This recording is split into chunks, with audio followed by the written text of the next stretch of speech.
Lo primero que hay que recordar es la iniciativa del Papa Francisco para convocar en el ámbito de toda la Iglesia Universal el Año Santo de la Misericordia, del que ya estamos cerca de su culminación, de su terminación. Lo mismo que el Papa hizo para toda la Iglesia Universal, centralizando las ceremonias en Roma, aquí en nuestra diócesis el arzobispo don Ricardo también abrió la Puerta Santa de la Misericordia en la Basílica Santuario de la Gran Promesa, como todos conocéis. Pero conviene hablar también un poco primero de la importancia que en el pontificado del Papa Francisco tiene esta de la misericordia, o de la misericordia, como uno o acaso el principal de los atributos de Dios. Hay una anécdota por ahí que cuenta, hay un libro muy interesante cuya lectura algunos por lo menos recomiendo, que se titula precisamente así La Misericordia, cuyo autor es un cardenal alemán, el cardenal Walter Kasper. Y el cardenal Kasper cuenta en su libro que cuando apareció la primera edición en castellano de esta obra, en marzo del año 2013, cuando estábamos en las mismísimas vísperas del cónclave que eligió al Papa Francisco, dice que al llegar a la edición en castellano echó un par de docenas de ejemplares de este libro en su equipaje para regalárselo a los cardenales de lengua española, reunidos en el cónclave, que en la residencia de Santa Marta, donde estaban reunidos, donde estaban alojados también, precisamente en el mismo pasillo, la habitación enfrente de la suya la ocupaba el cardenal de Buenos Aires, el cardenal Bergoglio, a quien le ofreció un ejemplar de este libro. Y el cardenal Bergoglio, al ver el título de la Misericordia en la edición castellana, comentó inmediatamente en la forma en que dos cardenales de lengua alemana y de lengua española pueden entenderse. Le comentó en italiano: la misericordia, questo è il nome del nostro Dio. Este es el nombre de nuestro Dios. Y efectivamente el Papa ha publicado después un libro donde se titula El rostro de Dios es la misericordia, y el nombre de Dios es la misericordia. De aquí que el Papa lo haya tomado como uno de los ejes fundamentales de la acción de su pontificado, el recordar a todos de forma permanente, de forma absoluta, el significado de la misericordia infinita de Dios para con todos nosotros. Y el primer objetivo del jubileo es el de mostrar la inagotable misericordia de Dios para todos y cada uno de nosotros, hombres y mujeres, todos somos criaturas suyas. Y es una misericordia la suya, la de Dios, que siempre está dispuesta a perdonar, por grandes que sean nuestras culpas, por grandes que sean nuestras infidelidades o nuestros pecados, como se dice habitualmente en el lenguaje religioso. Y la mejor plasmación de esto, de esta actitud perenne de Dios hacia la misericordia, la encontramos en esa parábola que se nos narra en el Evangelio de San Lucas, bellísima también en términos literarios, del hijo pródigo o del padre bueno, que acude, que está en permanente espera de que el hijo que le ha abandonado, del hijo que le ha sido infiel, el hijo pródigo, vuelva a recuperar su amor. Es lo que también en términos literarios se nos dice en alguna obra dramática de nuestro siglo XVI, donde el autor Tirso de Molina habla de que hay que acoger a los pecadores, a las ovejas descarriadas, y dice el autor en El condenado por desconfiado, dice Tirso de Molina, que el pastor guardián de las ovejas tiene instrucciones de su mayoral, de Dios, y que aunque hayan sido muchos los pecados cometidos por la oveja descarriada, dice, mi mayoral dice que aunque vuelvan, si antes fueron blancas, al rebaño negras, esto es, cualquiera que haya sido la intensidad, la gravedad de los pecados y de las faltas, aunque vuelvan, si antes fueron blancas al rebaño negras, que las dé mis brazos, y sin extrañeza requiebros las diga y palabras tiernas. Esta es la actitud con la que Dios nos espera. Hemos de tener, por lo tanto, una confianza plena en esta misericordia del Dios que siempre nos mira con ojos y con entrañas de misericordia. Uno de los dichos más conocidos, dichos de luz y amor de San Juan de la Cruz, habla precisamente de esto. El mirar de Dios es amor. El mirar de Dios es amor, escribe San Juan de la Cruz. Yo recuerdo, Jesús me lo ha oído en varias ocasiones,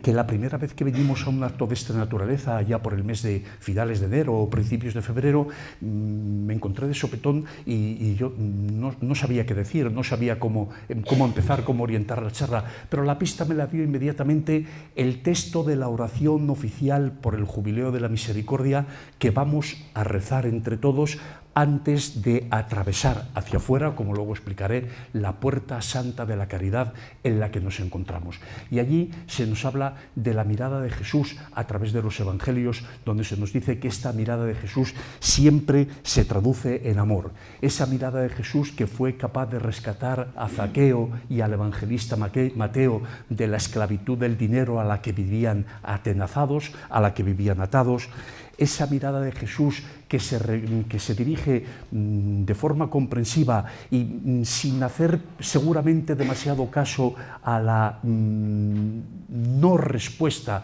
del joven rico, al que le mira con ojos de amor. Esa mirada de Jesús que se dirige a las mujeres a quienes rescata de amores desordenados o de la concupiscencia, aquella que se dedicó a ungirle con perfume y con sus cabellos, o a la samaritana a la que encuentra junto al pozo de Jacob, o a la mujer adúltera a quien rescata de una muerte segura propiciada por los hipócritas que la acusaban, y la rescata también de la muerte espiritual representada por sus pecados, cuando le dice: nadie te ha condenado, yo tampoco te condeno, vete y no peques más, como nos narra el Evangelio de San Juan. Esa mirada de Jesús que se dirigió no precisamente con reproche, sino con ojos de misericordia y de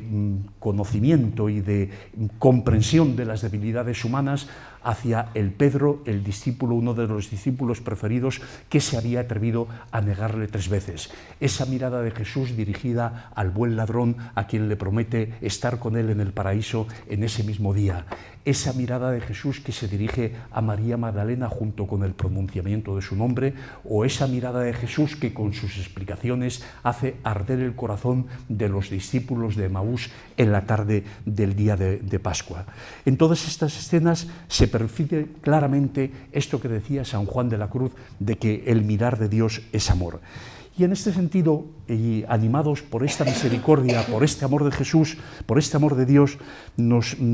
acudimos a ganar el jubileo entrando en nuestra diócesis normalmente en el templo jubilar del santuario de la Basílica de la Gran Promesa, entrando desde fuera hacia adentro, para allí impetrar el favor de Dios, el perdón de nuestras culpas y la misericordia de Dios. Pero en justa correspondencia a este amor infinito de Dios por sus criaturas, que está ejemplificado en la parábola del Hijo Pródigo, nosotros estamos obligados también a practicar la misericordia con el prójimo, la misericordia con nuestros hermanos. Y es aquí donde nos encontramos con la segunda acepción o la segunda vertiente importante a la que nos mueve también a pensar esta celebración del Año de la Misericordia. En Roma, en noviembre pasado, al tiempo que el Papa Francisco abrió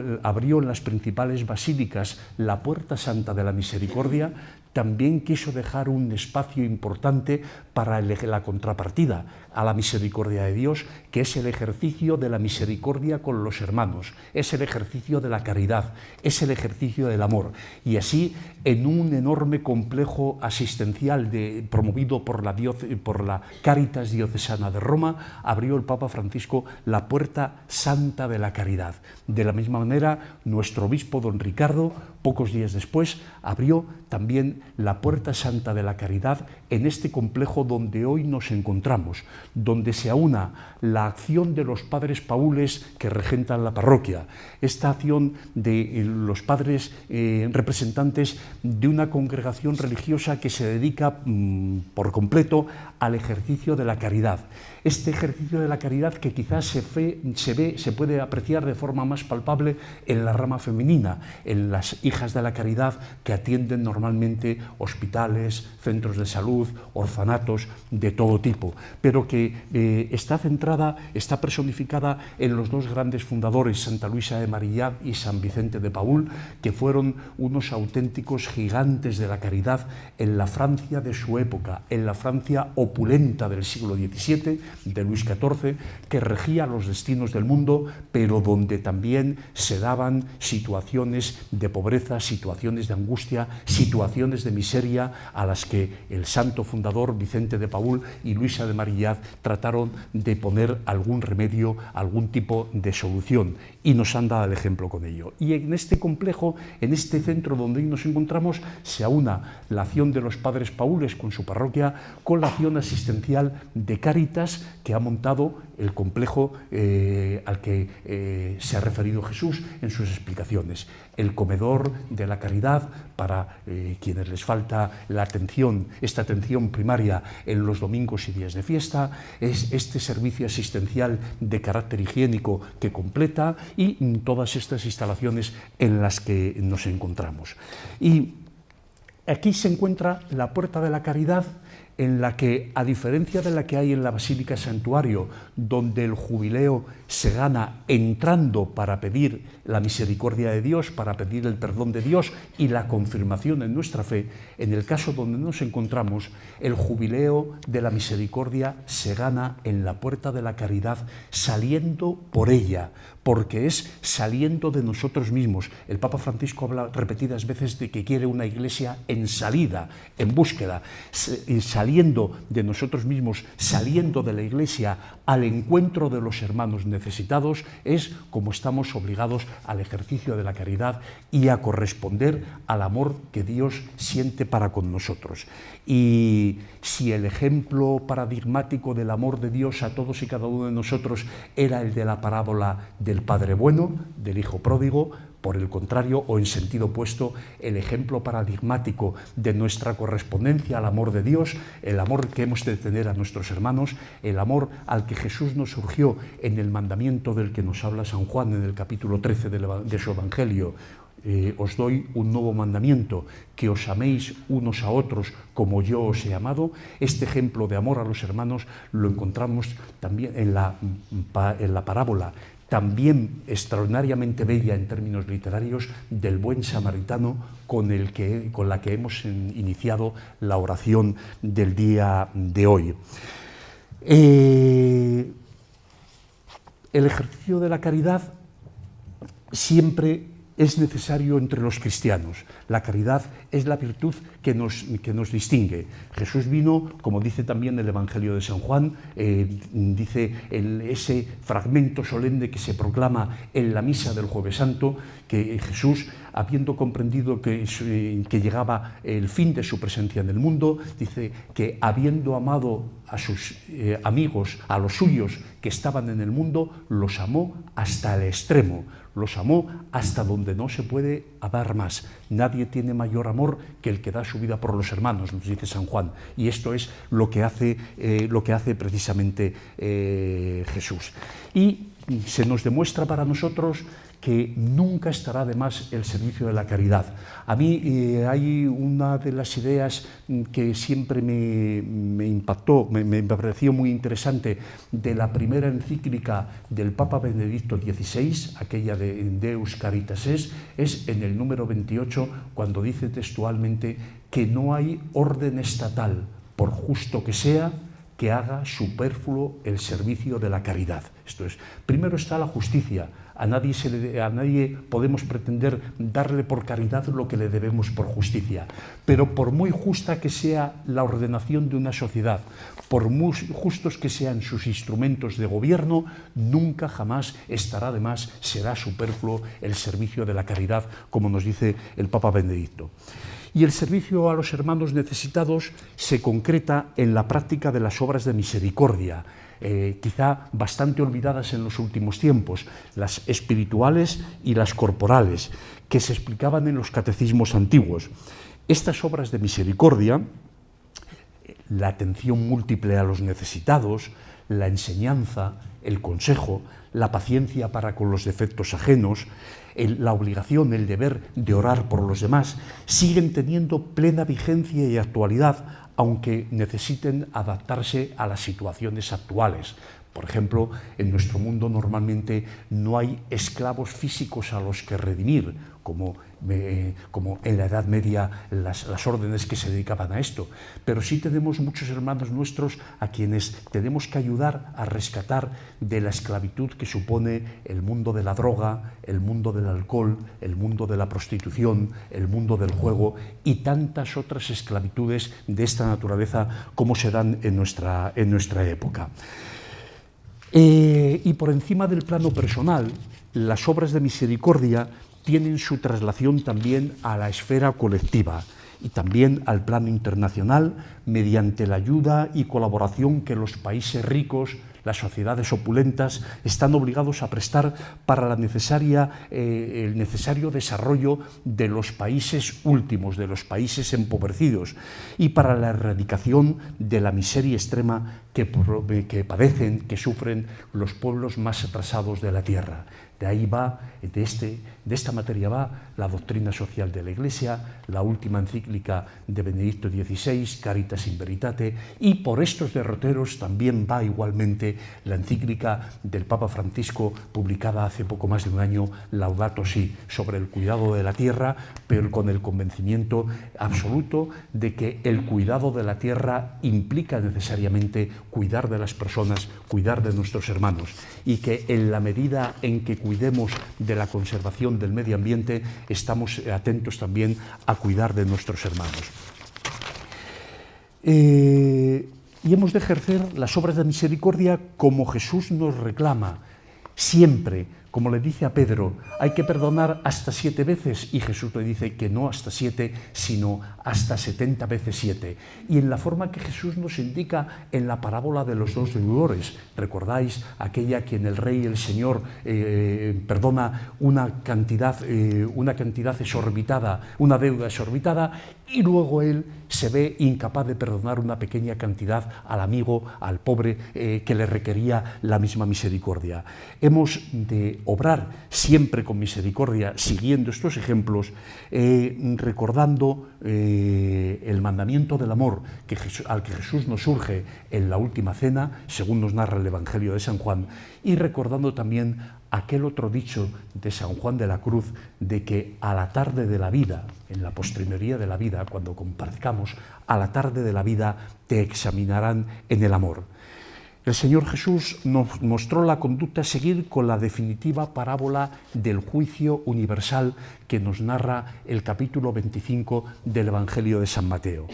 Pensemos que la túnica con la que por nuestras obras seremos admitidos al banquete de gloria, al banquete del reino, será precisamente la tejida con el hilo precioso de haber sido practicantes de las obras de misericordia, de haber sido visitadores de enfermos, auxiliadores de necesitados, habiendo dado de comer a quien tenía hambre, de beber a quien tenía sed, visitadores de encarcelados, y así todo el conjunto de las obras de misericordia al que alude este extraordinario capítulo 25 de San Mateo. El ejemplo más luminoso es el que Jesús nos presenta, como os decía antes, en la parábola del buen samaritano. Y para completar estas reflexiones,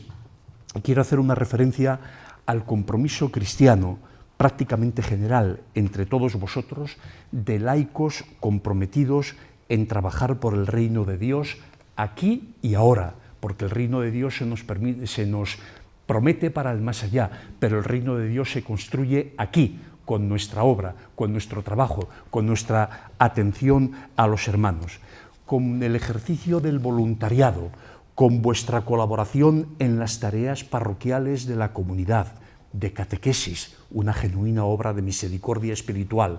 de colaboración en los distintos servicios asistenciales de Cáritas para ayuda a los necesitados, en la atención a los enfermos o en cualesquiera otra, estáis sirviendo verdaderamente a Jesús en los hermanos más pequeños, los pobres y los excluidos. Que sigáis siendo fieles a este compromiso por el que en la definitiva tarde de la vida seréis acogidos o seremos acogidos en el banquete del reino, en el banquete del Señor. También, de forma coherente, algunos de vosotros sois trabajadores de Cáritas y en ese sentido debéis aplicar a vuestra propia vida y a vuestra actitud laboral estos mismos criterios de conducta cristiana que hemos desgranado. Sois trabajadores de Cáritas, algunos, sí, y por ello percibís un salario digno que os merecéis para subvenir con él a vuestras necesidades y a las de vuestra familia. Pero por encima de su incuestionable dignidad, no os conforméis nunca con realizar vuestro trabajo como una obligación, como una contraprestación por el salario. No os limitéis a esta obligación de correspondencia legal. Sublimad siempre vuestra labor hasta elevarla a la categoría de verdadera obra de misericordia, de actitud de servicio con la que corresponderéis al amor que Dios siente por cada uno de nosotros. En esta actitud encontraréis una recompensa infinitamente superior a la de que representa la justa retribución económica. Y termino con una idea que a ninguno de nosotros se nos puede escapar. Vamos a ganar el Jubileo de la Misericordia atravesando en sentido de salida la Puerta Santa de la Caridad después del rezo en común de la oración del año jubilar de la Misericordia. Estamos ya casi al final. Dentro de un mes, el año santo convocado por el Papa Francisco se va a clausurar. Pero se trata de una puerta, esta de la caridad, que nunca se cerrará, que nunca podrá cerrarse, ni siquiera después de la clausura oficial del año jubilar, sino que ha de permanecer siempre abierta porque el amor de Dios nos surge de modo permanente al servicio de nuestros hermanos. De igual modo que nunca se cerrará la puerta de la misericordia, porque el amor de Dios y su perdón siempre nos espera. Como decía aquel soneto de Lope de Vega en el que el pecador arrepentido le dice al Cristo crucificado aquello de «espera pues y escucha mis cuidados», y termina con la reflexión «pero ¿cómo te digo que me esperes si estás para esperar los pies clavados?». Pues con esta actitud de misericordia nos espera siempre Dios, nos espera nuestro Dios, que es un Dios Padre de misericordia. Y ojalá tengamos siempre presente el ejemplo de María, la Madre de Jesús, a quienes tantas veces invocamos como Mater Misericordiae, Madre de la Misericordia. María supo proclamar como nadie la grandeza del Señor y nos enseñó a confiar en su misericordia que llega a sus fieles, a nosotros como sucesores del pueblo elegido y a todos los hombres y mujeres de hoy, de generación en generación, como ella misma canta en el Magníficat. Que así lo hagamos. Gracias. Muchas gracias.